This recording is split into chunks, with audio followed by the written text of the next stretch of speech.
ये जॉन, ये वशेर, जिनका मुकाबला पूरे डिवीजन में कोई नहीं कर पाया था, थोड़ा सा आगे इनको साहिवाल बोर्ड की तरफ से ये ट्रॉफी मिली थी विनर टीम की। तो आज आपके सामने वो विनर टीम की ट्रॉफी इनको देने जा रहे हैं। आई होप कि आप पूरी मोहब्बत के साथ, भरपूर तालियों के साथ इस इवेंट को सेलिब्रेट करेंगे।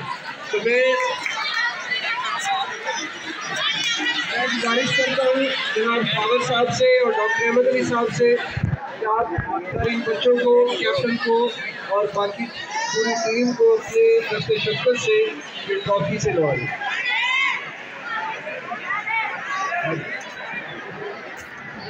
तो आपकी भरपूर क्लैपिंग के साथ जनाब फावर साहब और डॉक्टर अहमद अली साहब टीम कैप्टन को इस ट्रॉफी से नवाजें।